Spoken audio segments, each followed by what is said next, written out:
지나고 난 다음에 우리 인생이 제로가 될 때가 있습니다. 죽고 나면 우리 아무것도 아닙니다. 우리가 가장 소중히 여긴 그것도 nothing입니다. 아무것도 아닙니다. 이 시간 영이신 하나님께서 우리의 심령 가운데 충만하고 우리의 육체 가운데 함께 하셔서 그리스도께서 주시는 평강과 기쁨이 여러분 안에 충만하길 축원합니다. 조선 중기의 문인이었던 김광욱 씨가 쓴 시조가 하나 있는데 제가 학창 시절에 외웠던 시조입니다. 여러분도 아마 들으면 알 것입니다. 추강에 밤이 드니 물결이 참노매라 낚시 들이우니 고기 아니 문어매라 무심한 달빛만 씻고 빈배 저 오너라. 인생의 어떤 허무함을 낚시와 또 아무 소출이 없음 그리고 빈배에 가득한 이 달빛으로 묘사한 아주 좋은 시조라고 생각을 합니다.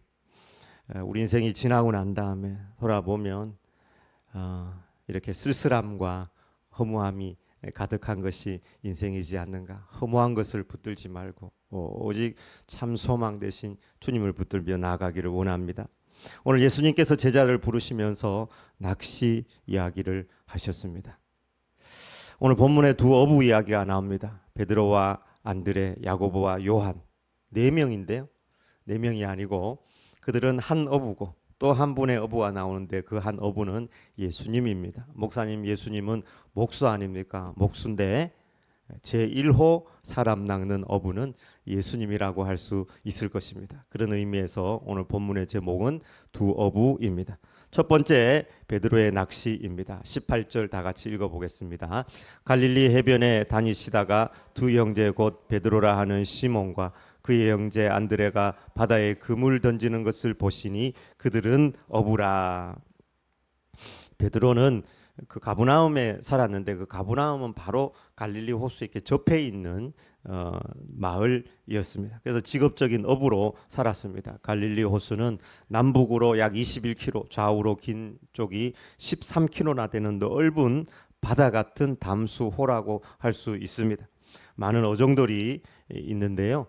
뭐 메기 종류도 있고 장어 종류도 있고 붕어 종류도 있고 그다음 베드로 고기라는 유명한 고기가 있습니다. 저 오른쪽 제일 밑에 6번째 보면 저기 이렇게 구워 가지고 나오는 거. 성지순례 가면 가브나움을 반드시 들리게 되는데 가브나움 가면은 저 베드로 고기를 먹게 되어 있습니다. 우리 생각처럼 낙동강 이 정도가 아니고 큰 호수입니다. 베드로는 형제들과 함께 그물을 치는 직업적인 낚시꾼이었습니다. 베드로는 또 결혼했다고 여겨지는 것이 장모가 그에게 있었기 때문에 결혼을 했던 것입니다. 결혼했기 때문에 부인도 있었고 아마 자녀 얘기는 없지만 자녀도 분명히 있었던 것으로 추정이 됩니다. 양가의 부모님도 있었을 것입니다. 그래서 베드로는 부모님 노릇도 해야 되고 자녀 노릇도 해야 되는 그런 가장이었습니다. 언제 예수님을 만났는가 그의 나이를 어떻게 추정해 본다면은 예수님께서 베드로를 불러서 베드로하고 대화를 할 때 성전세를 내는 이야기를 한 적이 있습니다. 근데 성전세를 내는 이야기를 한 것으로 봐서 성전세는 보통 20살이 넘어야지 성전세를 내게 돼 있습니다. 그래서 20살은 넘었을 것이다. 또 예수님을 따를 때 어떤 제자가 랍비를 따를 때 따라갈 수 있는 나이가 적어도 15세는 넘어야 된다고 이야기합니다. 그래서 많은 학자들이 아마 베드로가 정확한 나이는 추정할 수 없지만 20대 초중반의 나이로 그렇게 기혼자로 추정을 합니다. 베드로의 낚시는 이런 의미가 있습니다. 첫 번째, 베드로는 자기 자신의 가정 또 자기 자신을 위해서 낚시를 하는 낚시꾼이었습니다. 생계를 위해서 직업을 가지는 것입니다. 두 번째는 자신의 능력을 의지한 낚시였습니다. 자기의 재능이 어려서부터 낚시를 했기 때문에 그곳에서 낚시를 했습니다. 그러나 자신의 재능이라는 그 한계 안에 있습니다. 밤이 새도록 수고하였으되 잡은 것이 없지만은 밤이 새도록 수고해도 잡지 못할 수도 있습니다. 그러나 예수님, 우리의 능력의 한계는 예수님 안에 있을 때 예수님의 큰 능력이 우리를 둘러싸서 우리의 한계를 뛰어넘는 역사로 우리 가운데 함께 하십니다. 세 번째는 자아 성취, 재미를 위한 낚시였습니다. 물고기를 여기 잡아보고 낚시를 즐기는 분들이 있으시겠지만 낚시해 보면은 억수로 재밌잖아요. 저도 어릴 때 낚시를 우리 동네 제가 사는 데가 바로 옆에가 뭐 5분도 안 걸려요. 한 3분 가면은 바로 강이 있어요. 형산강이라고. 형산강 바로 옆에 또 저수지가 하나 있었는데 그 저수지는 진짜 고기 반, 물 반이 집어넣으면 막 물고기가 붕어 낚시를 제가 거기서 어릴 때 했던 기억이 있는데 와, 전 붕어 낚시가 최고 쉬운 낚시인 줄 알았어요. 근데 요즘 보니까 붕어라는 고기가 원체 이렇게 민감해가지고 생각보다 붕어 낚시가 어려운데 그때 제가 어릴 때는 집어넣으면 올라오고 집어넣으면 올라오니까 붕어 낚시가 최고 쉬운 줄 알았어요. 낚시해 보면 재밌거든요. 우리 처가는 거기 가면은 처가도 딱 나오면은 바로 바다에 처가 나오면은 바로 바다이기 때문에 망둥어 있잖아요. 문조리. 그거 이제 가면 이제 낳고 어릴 때도 저도 이제 망둥어를 많이 잡았는데 와 그거는 뭐 집어넣기만 하면 무니까 그건 옛날에 먹지도 않고 잡아와가지고 닭 주고 막 이랬던. 근데 요즘에는 그것도 회를 이렇게 해가지고 버무려가지고 먹으면 맛있다 그래. 재미가 있고 그다음에 또 처가에 한 번씩 가면 거기에 바로 바다니까 학꽁치가 한 번씩 올라와요. 학꽁치도 뭐 요거 집어넣으면 막 반짝반짝하는 것이 올라오는데 재미가 있습니다. 낚시도 우리 어떤 직업도 어떤 사업도 지금 나름대로의 자아 성취가 있고 재미가 있는 것이죠. 이 베드로의 낚시의 한계는 온통 자기 중심, 자기 자신, 자기 한계, 자기 재미 안에 빠져 있다는 이런 그런 한계를 가지고 있습니다. 두 번째 예수님의 낚시입니다. 19절입니다. 다 같이 한번 읽어보겠습니다. 19절. 다 같이 읽어보겠습니다. 말씀하시되 나를 따라오라 내가 너희를 사람을 낚는 어부가 되게 하리라 하시니 예수님은 베드로와 안드레 야고보 요한에게 나를 따라오너라 내가 너희를 사람을 낚는 어부가 되게 하겠다. 베드로와 야고보는 그물 번져 들어두고 또 이제 야고보와 요한은 그물과 아버지를 버려두고 예수님을 따랐습니다. 예수님은 사람을 낚는 어부가 되게 하겠다 이렇게 말하였는데요. 이 사람을 낚는 어부라는 이제 원어적인 의미는 엘리에이스 안드로포스라는 그 헬라어에다가 소유격입니다. 즉 안드로폰은 안드로이드 있잖아요. 안드로포스라는 말은 사람이라는 뜻이에요. 사람들의라는 뜻입니다. 안드로폰이 사람들의 어부. 알리에이스라는 말은 낚는 사람이라는 그런 뜻입니다. 근데 저거를 거의 영어 번역을 보면은 Fishers of Men으로 번역을 하고 있습니다. Fishers of Men 다 번역을 그렇게 하고 있어요. 우리말 성경은 거의 제가 번역본 한 대여섯 개를 찾아봤는데 다 사람을 낚는 어부로 번역이 되어 있습니다. 왜 원어를 가지고 이제 이야기를 하느냐 하면 저 의미 자체를 좀 잘못된 번역이다 이렇게 이야기하는 분이 계셔서 축소된 번역이다 하는 분이 있어서 그렇습니다. 특별히 이재철 목사님은 사람을 낚는 어부라는 그 말 자체를 너무 축소하여서 번역한 것이다. 원래 번역은 사람들의 어부가 그 말 그대로 하면 그대로 하는 것이고 속격 자체가 목적격으로도 여러분 우리도 그렇게 사용하거든요. 소유격 자체를 목적격으로도. 그래서 사람들을 위한 어부라고 이렇게 이제 번역을 합니다. 그 말은 우리가 전도자뿐만 아니라 사람들을 위한 삶을 사는 자로 또 다른 사람을 위한 사람을 사는 자로 우리를 부르셨다 하는 그 의미까지 포함되어 있다는 말로도 해석이 가능하다는 것입니다. 예수님은 베드로와 안드레를 부르실 때 사람을 낚는 어부가 되게 할 것이라고 분명히 그들의 뇌리에 박힐 만한 그런 용어를 사용하시면서 부르셨습니다. 우리의 직업을 딱 집어넣고 우리의 직업에다가 그 앞에 사람을 위한 그 직업, 사람을 위한 주부, 사람을 위한 공무원, 사람을 위한 또 다른 운전자, 여러 가지 것으로 주님께서 딱 불렀을 때 베드로의 뇌리에 딱 그것이 박힐 정도로 그렇게 그런 부름으로 부르셨습니다. 낚시하면서 세월 갈 줄 모르는 그 낚시의 재미에 빠졌고 자기 가족들을 먹여 살리고 자아 성취를 했던 그 베드로의 손과 발이 이제는 자기 자신만을 위하는 것이 아니라 또 다른 사람을 위한 삶, 그 업으로 부름을 받았다 하는 것입니다. 예수님께서 사마리아 전도를 나가셨다가 여인에게 전도를 하였고, 여인이 예수님과 이야기하고 난 다음에 물동이를 버려두고는 나가서 내가 그리스도를 만났다 하면서 기뻐 뛰면서 나가는 그 모습을 보고, 그때 마침 제자들이 와서 먹을 것을 주니까 나에게는 너희들이 알지 못하는 양식이 있다 이렇게 말씀하셨습니다. 누가 예수님에게 먹을 걸 갖다 줬지? 그러니까 나에게 있는 양식은 나를 보내신 이의 뜻을 행하며 그의 일을 온전히 이루는 것이니라. 예수님은 먹는 것보다도 사명 감당하는 그것이 더 배부른 일이고 기쁜 일이고 내 삶에 먹는 문제보다 더 급한 일이라는 사실을 말씀하셨습니다.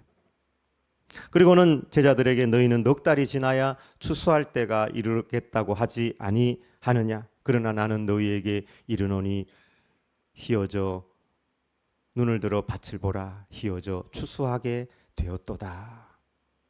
지금 아직 봄이 안 왔잖아요, 그죠? 한번 봐라, 꽃이 피어 있다. 이렇게 이야기하는 거하고 똑같은 거예요. 넉 달 지나야지 이제 추수한다고 이야기하는데 한번 밭을 봐라. 그걸 보니까 아무것도 없잖아요. 그것은 사람들을 보란, 영혼을 향하여 눈을 들어라, 눈을 열어라 하는 의미입니다. 여러분, 낚시꾼은 눈이 달라진 사람입니다. 사명이 있는 사람들은 눈이 다른 사람입니다. 눈이 바뀐 사람들입니다. 욥, 베드로, 삭개오, 바울 다 눈이 바뀐 사람들이라고 할 수 있습니다. 욥도 자기가 고난을 경험하고 난 다음에 자기가 간증을 할 때 과거에는 하나님에 대해서 귀로 듣기만 했어요. 설교로 듣고 다른 사람 간증하는 거 듣기만 했는데 이제 내가 내 눈으로 주를 배움나이다. 하나님을 만났다는 거예요. 내 눈으로 봤다는 거예요. 그렇게 고백하였습니다. 베드로 또한 마찬가지입니다. 자기에게 있어서 그물이 최고이고 이것이 재미이고 자신의 한계가 있기는 하지만 그것이 최고 잘하는 거고 자신의 가족을 먹여 살리는 것이고 부모님 섬기는 도구이지만 그 그물을 버려두고 주님을 따라갈 수 있을 정도로 가치 있는 것을 그가 눈을 열어 발견하게 된 것입니다. 세 번째는 삭개오입니다. 삭개오도 자기 인생의 최고는 재물이었습니다. 그러나 주님을 만나고 난 다음에 눈이 열려져서 천국보화, 진정한 보화를 발견하되고 주의 제자로 따르게 되었습니다. 사도 바울 너무 분명하게 눈이 열린 자였습니다. 주님을 만나기 이전에는 눈이 완전 닫혀 있었습니다. 무엇으로 눈이 닫혀 있었습니까? 첫 번째는 율법이에요. 그다음 미움이고 시기였습니다. 예수님, 여호와 하나님을 전하고 율법을 지켜야 되는데 사랑이다, 은혜다 이야기하면서 율법 안 지켜도 된다, 할례 안 받아도 된다 이렇게 이야기하면서 예수님을 전하니까 스데반이나 또 그 따르는 사람들을 미워 죽겠는 거예요. 죽이고 싶은 거예요. 그러니까 스데반이 돌마다 투석역으로 죽을 때 그 옆에서 자기가 증인이 되기도 하고, 그러니까 미움과 시기와 율법으로 눈이 완전 막혀 있었습니다. 그러다가 다메섹 도상에서 예수님 만나고 난 다음에 눈에 비늘 같은 것이 벗겨지면서 주님께서 은혜 주셔서 삼천청을 보고 난 다음에는 눈이 완전 달라지니까 세상에서 최고 악한 사람이 자기 자신이라고 그랬어요. 나는 죄인들 중에 최고 괴수입니다. 죄인 중에 최고 죄인이고 나는 작은 자 중에 가장 지극히 작은 자고 나는 핍박했던 사람입니다. 보통 자신의 과거를 이야기할 때 자신의 과거 잘한 거를 내놓고 이야기하잖아요. 근데 이 사람은 자신의 가장 약점을 드러내면서 나는 핍박자였습니다 말하면서 그의 눈이 달라졌습니다. 그의 눈이 바뀌고 나니까 항상 그 눈이 천국을 바라보면서 영혼 구원을 생각하는 거예요. 아무리 핍박이 오고 어려움이 온다 할지라도 천국에서 받을 그 영광에 비하면 이 고난과 아픔은 아무것도 아니고 비교할 수도 없다. 그래서 사도 바울은 때를 얻든지 못 얻든지 항상 전도해라, 힘쓰라. 살아있는 자와 죽은 자를 심판하실 주님께서 다시 오실 그때를 기억하면서 엄히 명한다. 항상 힘쓰라, 전도해라. 눈을 들어서 밭을 한번 봐라. 추수하게 되었다. 주님께서 하신 말씀 같은 꼭 같은 말을 하면서 또 그에 합당한 삶을 살았습니다. 베드로와 안드레는 주님의 부르심에 곧 그물을 버려두고 예수님을 따랐습니다. 이곳에서 베드로와 안드레의 우리가 결단력을 발견하게 됩니다. 그물을 버리는 결단력, 이것이 그들이 12제자 안에 속하게 되는 그런 결단력이 되었고, 베드로는 이후에 순교의 잔을 마시게 되는 그런 영광의 자리까지 가게 되는 결단력이 그물을 버려두는 결단력이었습니다. 여러분, 인생에 있어서 결단력은 반드시 필요합니다. 다니엘, 사드락, 메삭, 아벳느고도 그들의 신앙의 분명한 결단력, 내가 이 왕에게 제사 드린 이 음식은 먹지 않겠습니다. 목숨 걸고 내가 결단력으로 자신의 신앙을 지켰고, 사드락과 메삭과 아벳느고도 마찬가지. 왕의 금시상에 절할 수 없습니다. 저기 막 용광로를 막 풀무불 피워놓고 막 집어넣는다고 하는데도 그런 신앙의 결단력이 있을 때 그들이 참다운 영적인 리더가 될 수가 있었습니다. 결단하지 못하는 사람은 평생 말만 하다가 해안에서 왔다 갔다 하다가 인생 끝내는 거예요. 거기서 왔다 갔다 하다가 늘 끝나는 거예요. 저희 어머니도 한 번씩 저한테 그런 얘기 했어요. 우리 아버지 이야기를 하면서 참 안타깝다. 늘 그 마을 그곳에서 친구들하고 그냥 지냈다. 외삼촌도 장서방은 그 동네에 있을 사람이 아닌데 하면서 항상 아쉬워했는데, 죽고 난 다음에 그 이야기하면 뭐 하겠어요. 사람이 결단하지 아니하면 항상 언덕에 묶여 있는 거예요. 저 넓은 태평양으로 나가야 되는데 거기 가면 파도도 있고 거기 가도 바다도 깊고 거기 가면 상어도 있고 거기 뭐 길도 모르고 멀리 떠나보면 육지 오지도 못하고 나가지를 못하는 거예요. 결단해야지 갈 수 있고 승리할 수 있습니다. 언덕을 떠나서 창파 예배 띄워 내 주 예수 은혜의 바다로 내 맘껏 져가라. 아멘. 여러분, 결단해야 합니다. 무슨 공부를 하든지 무슨 사업을 하든지 무슨 책을 읽든지 뭐 성경 통독을 하든지 뭘 하든지 결단하고 나가야 되지. 아니면 죽도 안 되고 밥도 안 되고 아무것도 안 됩니다. 베드로와 요한은 결단하였습니다. 엄준환 선교사님, 뭐 여러분 잘 아시는 선교사님, 애 넷 낳아가지고 베트남 가겠다고 몸도 약하고 머리카락도 억수로 빠졌어요. 다 빠져버렸어요. 근데 뭐 베트남 가가지고 열심히 사역, 청년 사역들 잘하고 있는데 결단력이 대단한 거죠. 그분의 결단력을 받은 거죠. 애 넷이 있으면 여기 있어야 되는 거 아니에요? 여기에. 우리 최재현 선교사님도 마찬가지. 부산 외국어대 미얀마과 교수직으로 그 미얀마과를 만든 분이시고 그까지 다 기간 채우고 퇴직할 수 있음에도 불구하고 그 안정적인 자리를 내려놓고 하나님께서 내 미얀마어를 하게 하신 이유가 또 있다. 내 인생을 하나님 앞에 남은 생애를 드리겠다고 하고 결단하면서 간 거잖아요. 결단하면서. 올해 우리에게 이런 강한 결단이 있기를 축복합니다. 올해 우리 주님께서 주신 각자의 목표가 있을 것입니다. 결단이 필요합니다. 결단할 때 영광과 생명의 역사는 일어날 줄 믿습니다. 결단하는 이곳에서 첫 번째 던지는 질문입니다. 베드로와 안드레는 주님의 부르심에 그들이 결단하였는데 감정적인 충동으로 그렇게 반응한 것일까 하는 것입니다. 원래 베드로가 굉장히 충동적이잖아요. 막 이렇게 막 손 들고 선교사 갈 사람 손 드세요 하면 막 손이 아니라 막 벌떡 일어서서 제가 하겠습니다 하는 그런 스타일은, 칼을 뽑아서 말구의 귀를 자르기도 하고 예수님 십자가에 일 간다 그러니까 막 말리기도 하고 매우 다혈질적인 스타일인데, 처음에 딱 부를 때도 막 바로 버려두고 예수님을 따랐다. 아주 충동적으로 예수님을 따른 것일까? 그럼 따르다가도 그냥 말아버리고 돌아오겠죠. 여러분 어떻게 생각합니까? 답이 저기 나와 있습니다. 이 예수님을 따랐던 베드로의 이 마태복음 본문을 좀 이해하기 위해서는 요한복음 1장 35절과 42절까지를 여러분이 읽어 보셔야 합니다. 거기에 보면 베드로와 요한이 예수님의 제자가 되기 전에 누구의 제자였다는 것이 나옵니다. 누구의 제자였을까요? 베드로와 요한은 누구의 제자였습니다. 세례 요한의 제자였습니다. 세례 요한과 두 제자가 함께 있었다고 하는데 계속 읽어보면은 그 두 제자가 베드로와 안드레였다는 사실이 그곳에 기록이 되어 있습니다. 그래서 세례 요한이 예수님께서 지나가는 걸 보고 보라 하나님의 어린 양이로다 딱 이렇게 이야기하니까 베드로와 안드레가 예수님을 따라갑니다.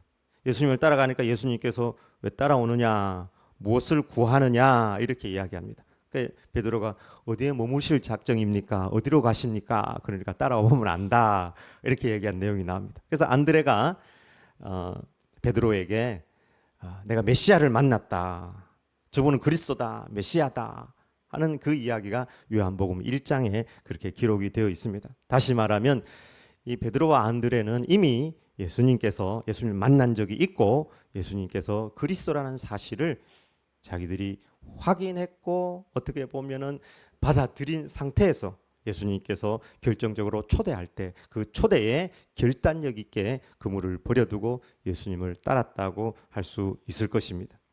우리도 마찬가지입니다.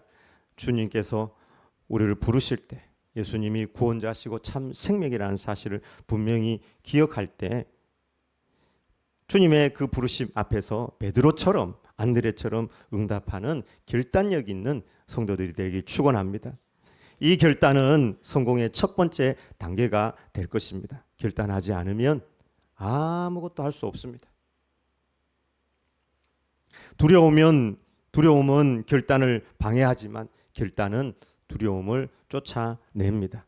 오늘 우리가 결단한다면 내일에 우리의 삶의 아름다운 열매가 이 결단을 통해서 반드시 맺게 될 줄 믿습니다. 두 번째, 그렇다면 제자로 부르신 주님의 부르심의 내용은 무엇일까? 그 내용은 역시 사람을 낚는 어부입니다. 사람을 위한 어부, 사람을 낚는 어부. 나의 한계, 내 가족의 한계, 내 취미의 한계, 내 자아 성취의 한계를 뛰어넘는 사람을 낚는 어부로 만들어주겠다 하는 것입니다. 그 구체적인 내용을 한번 살펴보면 그 첫 번째는 영혼을 살리는 것입니다. 영혼을 구원하는 것입니다. 그 본문 이어서 읽어보면 예수님께서 하신 사역이 전도하고 가르치고 치유하는 사역을 하셨거든요. 그렇게 볼 때 그 세 가지가 다 영혼에게 맞춰져 있습니다. 영혼을 살리는 일을 하였습니다. 그냥 세상 낚시를 통해 가지고 물고기를 죽이는 거예요. 그래서 믿음의 사람들은 무엇으로 부름을 받았느냐? 항상 살리는 사람으로 부름을 받았습니다. 어디를 가든지 여러분 살리는 일을 하시기 바랍니다. 하나님께서 천지를 창조하시고 생명을 불어넣으셨습니다. 생명의 역사, 십자가에 돌아가 주시고 것도 우리를 살리기 위하여. 그래서 예수 믿는 사람은 항상 살리는 일에 동참해야 합니다. 내가 죽음으로 살리는 것입니다. 두 번째, 영원한 가치를 위하여 우리를 부르셨습니다. 천국, 영생, 사랑, 한 번 하고 끝나는 가치가 아니라, 한 번 즐기고 끝나는 가치가 아니라 영원한 가치, 변하지 않는 가치입니다. 여러분, 하늘의 가치를 추구하길 바랍니다. 사도 바울도 이 가치를 발견하고 난 다음에 다 던져버렸습니다.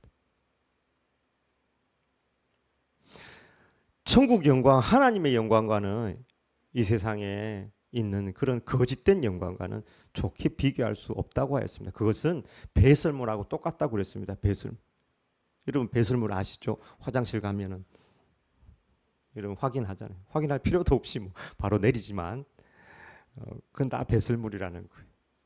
세 번째 물음은 복음의 방법입니다. 세상은 미끼로 낚시하는 방법이지만 하나님의 사람은 복음으로 전도를 하고 영혼을 살립니다. 다른 방법이 없습니다. 여러분 우리가 복음의 사람이 돼야 됩니다. 복된 사람, 복음의 사람.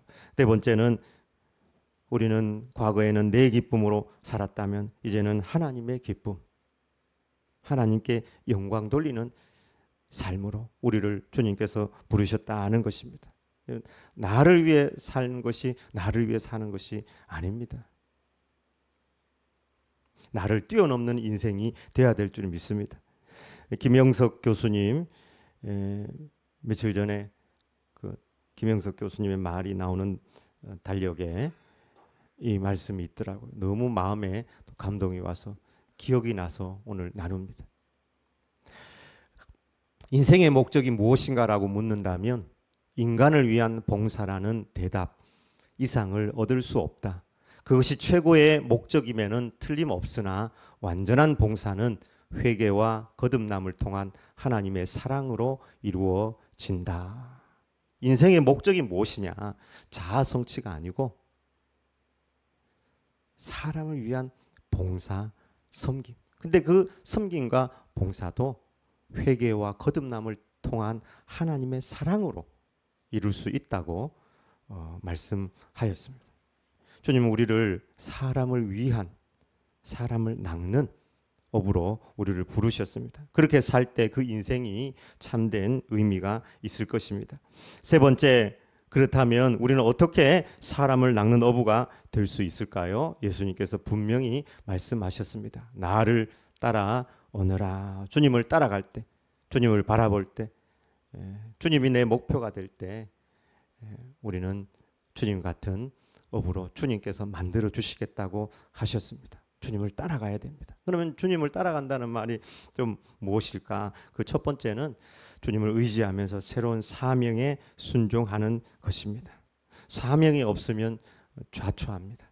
사명이 없으면 목표가 없고 사명이 없으면 좌초할 수밖에 없습니다. 베드로는 새로운 사명을 위해서 거물을 버렸습니다. 자신의 방법이나 재미나 목적, 방향을 버리고 믿음의 여정을 시작하였습니다.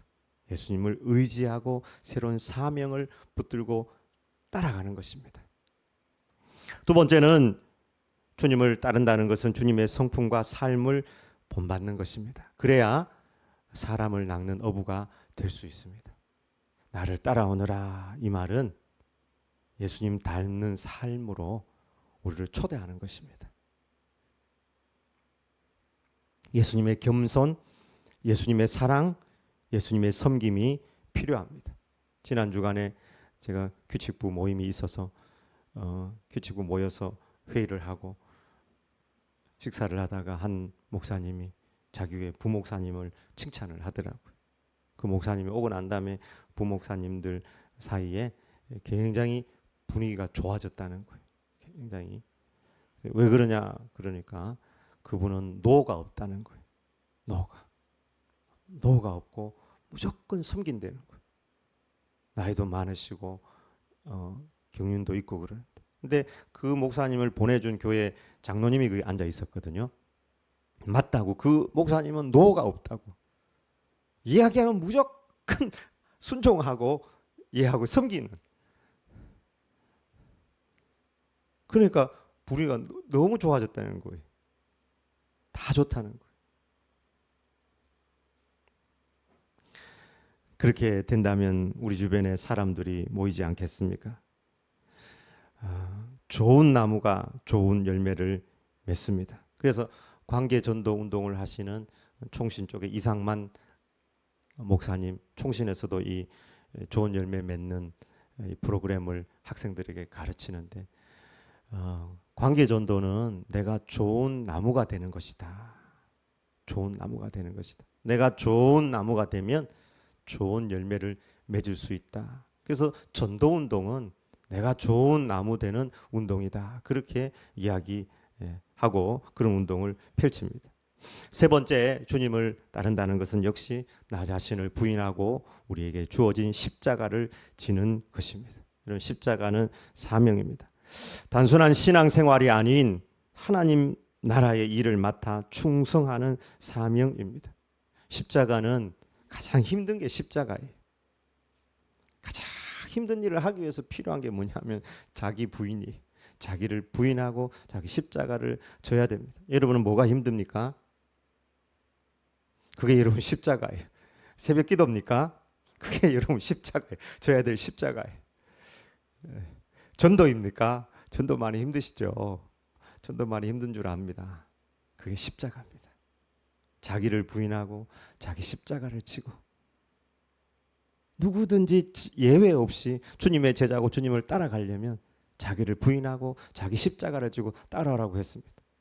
근데 너무 많은 사람들이 주님을 따라가는데 너무 쉬운 방법으로 쉬운 길로 자기 부인 없이 좀 힘들지 않은 것, 남이 알아주는 것, 그걸 붙들고 주님 따라가려고 하는 것입니다. 주님을 따른다는 삶은 단순한 교회의 출석만을 의미하는 것이 아닙니다. 삶 전체를 우리 하나님 앞에 드리는 것입니다. 나를 따라오너라 하는 이 말, 우리는 예배 드리면 되는구나 그 정도로 생각하는데, 지난주에도 얘기했던 것, 패러다임 시프트가 필요합니다. 우리의 생각을 완전히 바꿔야 됩니다. 주님을 따라가야 됩니다. 우리의 생각과 삶과 목표와 방향을 완전히 예수님께 맞추고 예수님을 따라가야 됩니다. 그러면은 사람을 낚을 수 있다고, 사람을 위한 삶을 살 수 있다고, 영혼 구원의 통로가 될 수 있다고 말씀하고 있습니다. 우리는 영혼을 구원할 자로 부름을 받았습니다. 섬김을 위하여 부름을 받았습니다. 우리의 직업도 가족도 건강도 중요하지만 우리가 제자로 사는 것은 그것보다 100배 1000배 더 중요한 부름입니다. 어느 성도가 식당을 하는데, 좀 옛날 이야기, 식당을 하는데 돈이 너무 많이 벌려. 밤마다 침대 위에서 돈 세는 재미가, 옛날에 현찰을 많이 줬잖아요. 돈 세는 재미가 장난이 아니에요. 돈을 세가지고 만원짜리, 그때는 5만원짜리가 없어요. 만원짜리 막 해가지고 묶어놓고, 너무너무 좋은데 마음속에서 갑자기 하나님께서, 네 모습을 보고 주님께서 뭐라 하시겠느냐, 이런 소리가 들리는 거예요. 마음. 그래서 얼굴이 후끈후끈 하면서, 주님 내가 못하면 좋겠습니까? 그때 이분에게 떠올려 주신 말씀이, 지혜 있는 자는 궁창의 빛과 같이 빛날 것이요 많은 사람을 옳은 대로 돌아오게 한 자는 별과 같이 영원토록 빛나리라. 많은 사람을 옳은 곳으로 돌아오게 하는 자는 별과 같이 빛나리라. 그래, 내가 이 직업을 통해서 내가 하나님 전도하는 일을 해야 되겠다. 그래서 그때부터 전도하기로 작정을 하고 어떻게 하든지 전도하기 위해서 최선을 다했다고 합니다. 미인 대칭, 그전에는 막 웃고 어서 오세요 이 정도였는데, 미소 짓고 인사하고 대화하고 칭찬하고, 돈이 조금 모자라면 그냥 다 깎아주고, 또 무료 급식도 진행하고, 또 있는 직원들한테 막 그 사람이 주인인 것처럼 막 이렇게 직원들에게 더 잘하고 칭찬하고 최선을 다했습니다. 그러니까 그 직업을 통해서 이분 전도를 엄청 많이 하는 거예요. 전도를 엄청 많이 하는. 그래서 그 다음부터 밤에 침대 위에서 돈을 세는데, 돈을 세는 기쁨보다 전도한 그것 때문에 너무너무 마음이 기쁘고, 이거 가지고 또 전도 어떻게 해야 되겠다 이런 생각을 가지게 돼서 마음이 더 좋았고, 장사도 더 잘 되고 마음도 더 기뻤다고 합니다. 여러분, 좋은 나무가 좋은 열매를 맺습니다. 주님께서 우리를 부르고 계십니다. 나를 따라오너라. 내가 너희를 사람을 위한, 사람을 낚는 어부가 되게 하리라. 주님의 음성에 응답하는, 주님 따라가는 제자가 다 되길 주의 이름으로 축복합니다. 아멘.